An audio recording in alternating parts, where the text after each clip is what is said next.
Back to my YouTube channel physio champ. और आज हम देख रहे हैं ऑर्थोपेडिक महेश्वरी का chapter number 29 prolapse intervertebral disc. ठीक है, इसे PIVD भी कहते हैं। सबसे पहले हमें एनाटॉमी समझनी पड़ेगी कि वर्टिब्रियास के स्पाइनल कॉर्ड की एनाटॉमी होती क्या है। ठीक है, जो वर्टिब्रल डिस्क है वो 3 चीज़ों को कंटेन करती है: कार्टिलेज, एंड प्लेट और न्यूक्लियस पल्पोसस एंड एनुलस फिब्रोसस। ठीक है, जो कार्टिलेज प्लेट होती है वो एक हाइलीन कार्टिलेज होता है जो 2 वर्टिब्रियास के बीच में होता है। ठीक है, ये दोनों हमारी वर्टिब्रियास हैं और बीच में ये जो कार्टिलेज प्रेजेंट है ये हमारा हाइलीन का कार्टिलेज यहाँ पर प्रेजेंट है। ठीक है, जो डिस्क होती है वो रिसीव करती है अपने न्यूट्रिएंट को from the vertebral body by these end plates by diffusion. तो यहाँ पर जो हमारी वर्टिब्रल बॉडीज़ हैं ये अपने न्यूट्रिएंट को जो है रिसीव करती हैं इस एंड प्लेट से। ओके, तो ये जो एंड प्लेट है ये हमारी वर्टिब्रियास के ऊपर लगी हुई है। ठीक है, एक ऊपर है एक नीचे, इस तरीके से यहाँ पर भी एक नीचे की तरफ होगी और इसमें एक ऊपर की तरफ होगी। ठीक है, तो ये जो हमारा कार्टिलेज है ना, ये जो अपना न्यूट्रिशन लेता है ये लेता है अपनी एंड प्लेट से by the process of diffusion. ठीक है, तो ये जो न्यूक्लियस पल्पोसस होता है एक जेलेटिनियस मटेरियल होता है जो आपका थोड़ा सा पीछे पोस्टीरियर होता है सेंट्रल एक्सिस ऑफ वर्टिब्रा से। ये है हमारा न्यूक्लियस पल्पोसस। ठीक है, ये बीच वाला हिस्सा है न्यूक्लियस पल्पोसस और ये है हमारा एनुलस फिब्रोसस। तो ये जो हमारा प्रेजेंट होता है ना ये हो गई आपकी सेंट्रल एक्सिस ऑफ वर्टिब्रा। तो इससे थोड़ा सा पोस्टीरियरली ज़्यादा होता है, प्रॉपरली सेंटर में नहीं होता है और इनक्लोज होता है बाय द एनुलस फिब्रोसस।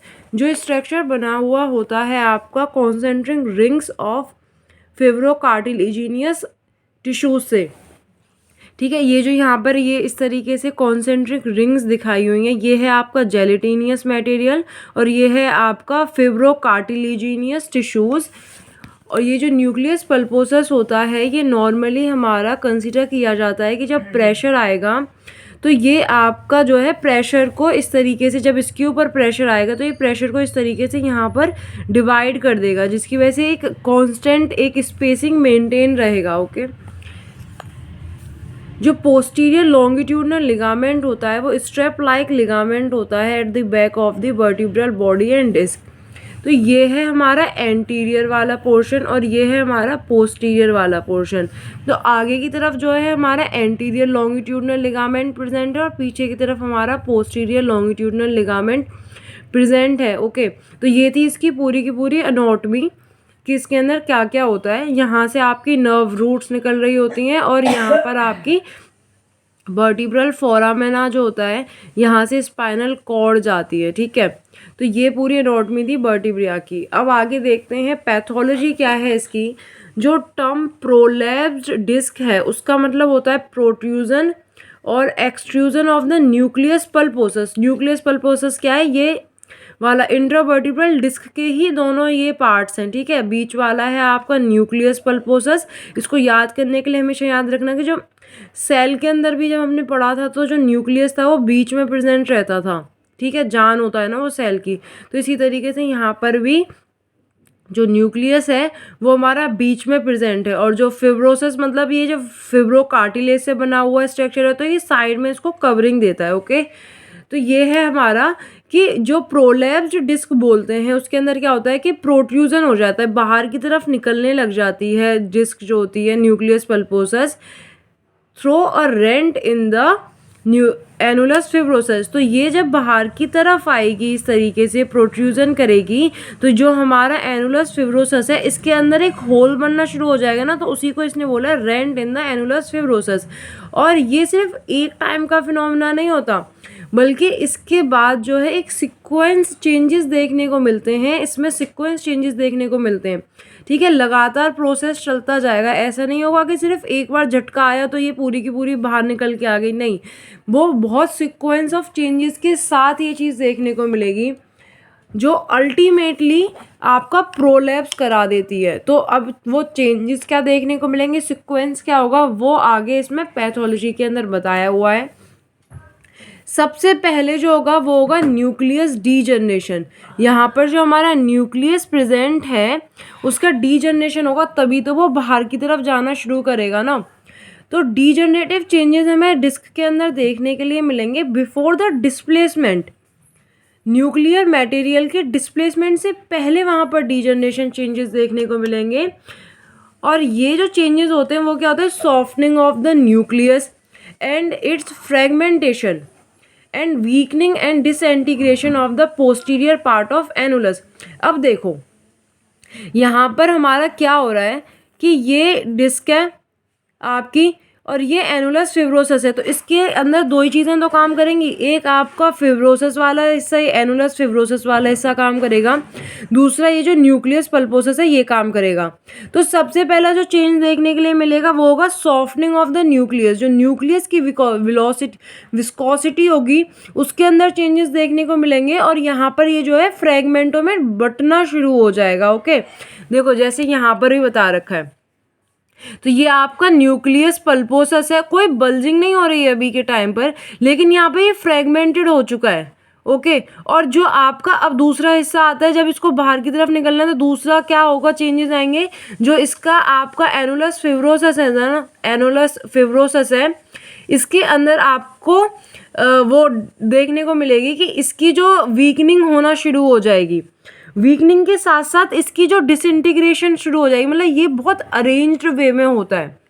जब आप एक हेल्दी पर्सन के अंदर देखेंगे तो ये बहुत अरेंज्ड वे में होता है, लेकिन जब ये प्रोलैप्स की तरफ जाएगी, डीजनरेशन शुरू होगी, तो इसके अंदर आपको डिसइंटीग्रेशन देखने के लिए मिलेगी और उसके बाद हमारी आती है न्यूक्लियस डिस्प्लेसमेंट का टाइम। ओके, तो न्यूक्लियस जो है अब आपका अंडर पॉजिटिव प्रेशर रहता है हमेशा, लेकिन जब एनुलस वीक हो जाता है because of small area of its entire thickness has disintegrated, जो एनुलस है वो बिकेम वीक पड़ जाता है, उसकी वजह से जो स्मॉल एरिया है उसका इंटायर थिकनेस जो है वो डिसइंटीग्रेटेड हो जाता है इस धीरे धीरे, क्योंकि वहाँ पर इंजरी देखने के लिए मिलती है और जो न्यूक्लियस है फिर वो बल्ज मतलब बाहर की तरफ आना शुरू हो जाता है इस डिफेक्ट से।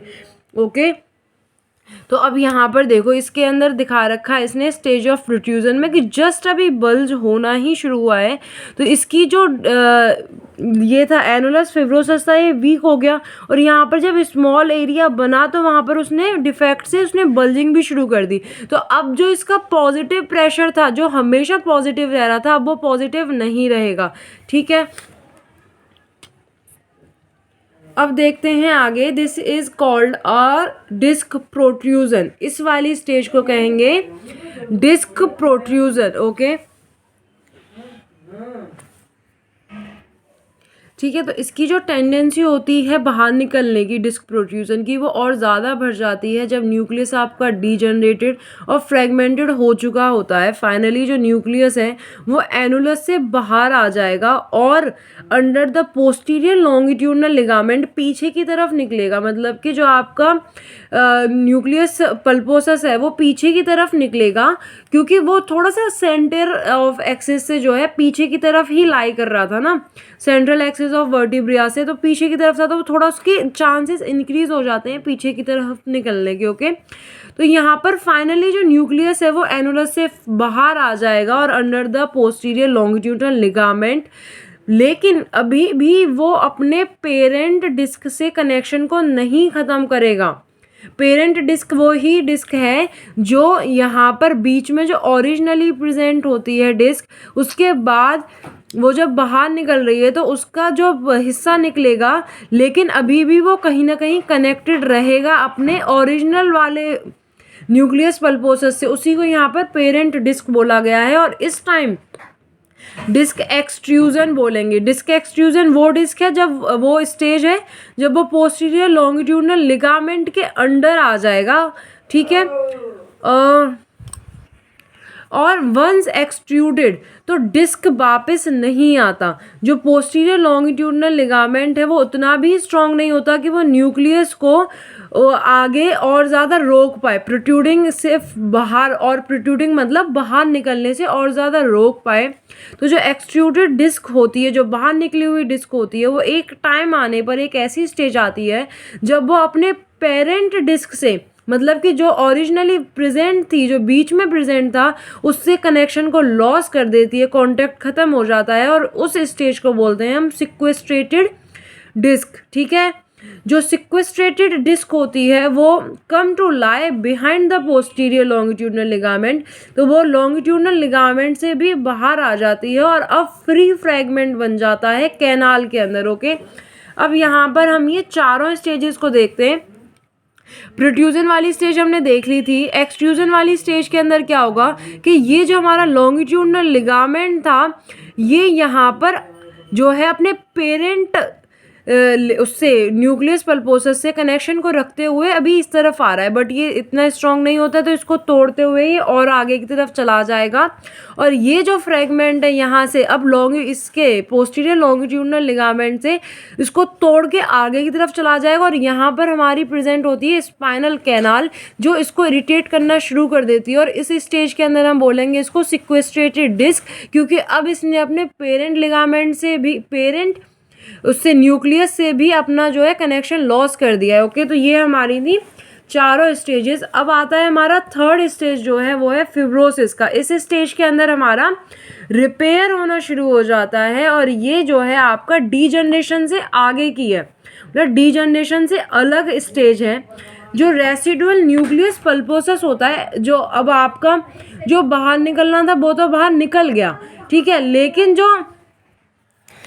तो जो अब बाहर निकल चुका है उसको जाने दो, लेकिन जो अब अंदर है वो आपका फिब्रोसिस के प्रोसेस में चला जाता है, और जो बाहर निकला हुआ न्यूक्लियस पल्पोसस है वो फ्लैटेंड हो जाता है और वहीं पर फिब्रोज हो जाता है, और फाइनली वो कैल्सिफिकेशन के अंदर चला जाता है। ठीक है, तो तीन चीज़ें होती हैं बाहर निकले हुए के साथ, फ्लैट हो जाता है, फिब्रोज हो जाता है और कैल्सिफिकेशन के अंदर चला जाता है। सेम टाइम पर जो न्यू बॉर्न फॉर्मेशन होती है उस पॉइंट पर वहाँ पर पोस्टीरियर लॉन्गिट्यूडनल लिगामेंट जो है वो स्ट्रिप्टेड हो जाता है उसके अंदर और फ्रॉम द वर्टिब्रल बॉडी, और इस पर फॉर्मेशन देखने के लिए मिलती है। ठीक है, अब यहाँ पर देखते हैं साइट ऑफ एग्जिट न्यूक्लियस की, जो यूजुअली पोस्टीरियर लैटरल होती है। एक तरफ से पोस्टीरियर लैटरल इसलिए होती है क्योंकि जो हमारा न्यूक्लियस पल्पोसस होता है वो थोड़ा सा पोस्टीरियर होता है from the central axis of the longitude, उससे central axis of the vertebra से।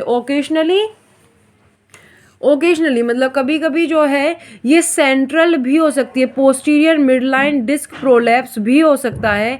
जो टाइप ऑफ न्यूक्लियस प्रोट्रूजन होते हैं वो होते हैं आपके न्यूक्लियस प्रोट्रूजन, मतलब कि जब न्यूक्लियस को निकलने वाले जो टाइप्स हैं वो कितने होते हैं, प्रोट्रूजन, एक्सट्रूजन और सिक्वेस्ट्रेशन। तो ये तीन ही टाइप्स हैं आपके न्यूक्लियर प्रोट्रूजन के। Okay, a dissecting extrusion with the disc material between the body of the vertebra and posterior longitudinal ligament stripping later of the body may occur। ठीक है, तो जो हमारा एक्सट्रूजन है उसके अंदर डिस्क मटेरियल जो है आपका बॉडी के बिटवीन द वर्टिब्रल बॉडीज़ के बीच में ही रहता है और लॉन्गिट्यूडनल लिगामेंट के बीच में रहता है, जो कि बाद में जाकर के उसमें फंस जाता है। ठीक है, जो मोस्ट कॉमन लेवल है डिस्क प्रोलैप्स का वो है आपका L4 L5 in the lumbar, और सर्वाइकल स्पाइन के अंदर है वो आपका C5 और C6।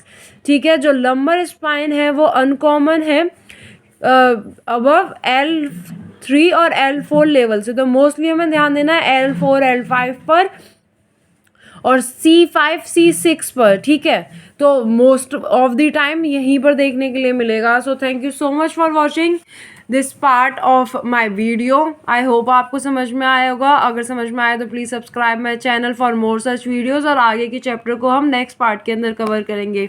Okay, bye.